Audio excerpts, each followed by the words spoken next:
नमस्कार दोस्तों। आज हम दुनिया की दो सबसे बड़ी आबादी वाले देशों की तुलना करेंगे और जैसे कि आप समझ ही गए होंगे, हम बात करेंगे हमारे प्यारे भारत और चाइना की। ना केवल अर्थव्यवस्था और जनसंख्या, आज हम इन दोनों देशों की सैन्य शक्ति का भी कंपैरिजन करेंगे। तो दोस्तों बने रहिए इस वीडियो के साथ।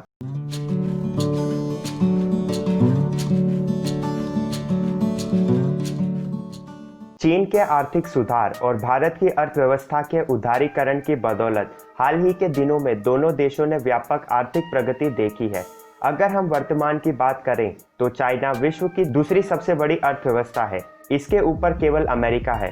लेकिन आने वाले कुछ समय में यह दावा किया जाता है कि चाइना की अर्थव्यवस्था अमेरिकी अर्थव्यवस्था को पीछे छोड़कर विश्व की सबसे बड़ी अर्थव्यवस्था बन जाएगी। वहीं कुछ विशेषज्ञों का कहना है कि आने वाले भविष्य में भारत के पास फिर से दुनिया की सबसे बड़ी अर्थव्यवस्था बनने का मौका है।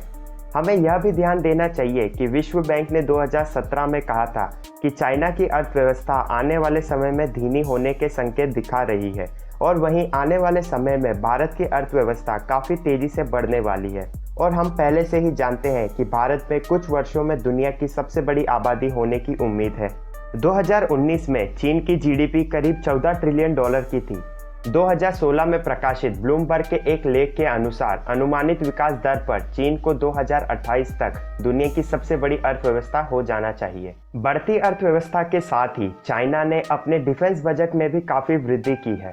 वर्तमान में चाइना का डिफेंस बजट है 178.6 बिलियन डॉलर का और चाइना यूएसए के बाद एक लौती ऐसी कंट्री है जो अपने डिफेंस बजट पर इतना ज़्यादा खर्चा करती है। अगर हम बात करें भारत की तो 2020 में भारत की जीडीपी करीब 2.9 ट्रिलियन डॉलर्स के आसपास है, जिससे यह दुनिया की 5वीं सबसे बड़ी अर्थव्यवस्था बन जाती है। विशेषज्ञों का कहना है कि अनुमानित विकास दर पर 2030 तक भारत की जीडीपी करीब 60 ट्रिलियन डॉलर की हो जाएगी। वहीं दोस्तों भारत का डिफेंस बजट है करीब 57 बिलियन डॉलर्स का, जो भारत को चौथा सबसे बड़ा देश बनाता है आफ्टर अमेरिका, चीन और रशिया। इतनी तेजी से बढ़ती अर्थव्यवस्था के साथ यह उम्मीद की जा सकती है कि आने वाले समय में भारत अपने डिफेंस बजट में और भी ज़्यादा वृद्धि कर सकता है। तो आइए दोस्तों अब देखते हैं कि कितने लोग इन बजटों के पीछे खड़े होते हैं। चीन में 1.39 बिलियन लोगों की सबसे बड़ी आबादी है। चाइना में लगभग 2.3 मिलियन सक्रिय फ्रंटलाइन आर्मी है और 5,10,000 से अधिक सक्रिय रिजर्व कर्मी और अर्धसैनिक बल है। यह दुनिया की सबसे बड़ी सेना है, जो संयुक्त राज्य अमेरिका और भारत के आकार का भी लगभग 2 गुना है। और अगर हम वहीं बात करें भारत की, तो भारत की आबादी लगभग 1.35 बिलियन है, जिनमें से लगभग 1.4 मिलियन सक्रिय सैनिक कर्मी हैं और 14,55,000 लोग रिजर्व कर्मियों के रूप में सेवा कर रहे हैं। दोनों ही देश जमीन पर, हवा में और समुद्र में अपने डिफेंस को अपग्रेड करने में व्यस्त हैं।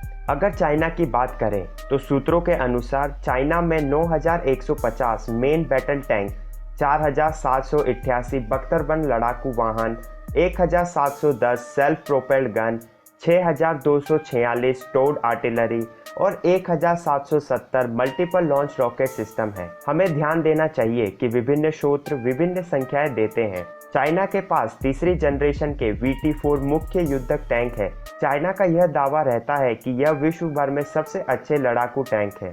चीन को कभी कभी संयुक्त राज्य अमेरिका और रूस के पीछे दुनिया का तीसरा सबसे अच्छा टैंक बल कहा जाता है। क्या आप बता सकते हैं कि चौथा देश कौन सा है? आपने एकदम सही अनुमान लगाया, हमारा प्यारा भारत।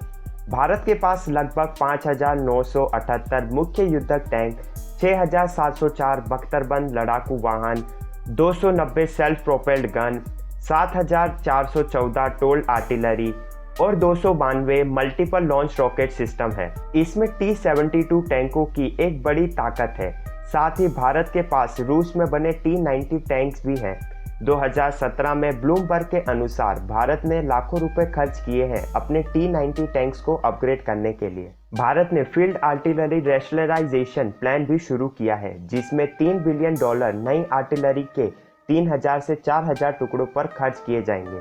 तो आइए दोस्तों अब हम बात करते हैं दोनों ही देशों की वायुसेना के बारे में। चाइना के पास कुल 1,300 लड़ाकू विमान हैं। इसमें से उसके पास ज़्यादातर रशियन Su-35S एंड Su-27S लड़ाकू विमान है, जो माना जाता है कि अब तक बने काफ़ी अच्छे लड़ाकू विमानों में से एक है। लेकिन चाइना की एडवांटेज कहो या चाइना की ताकत, वह है उसके J-20 और J-31 लड़ाकू विमान, जिन विमानों पर अमेरिकी विशेषज्ञों ने भी सहमति जताई है कि वे बेहतरीन इंजीनियरिंग का उदाहरण है।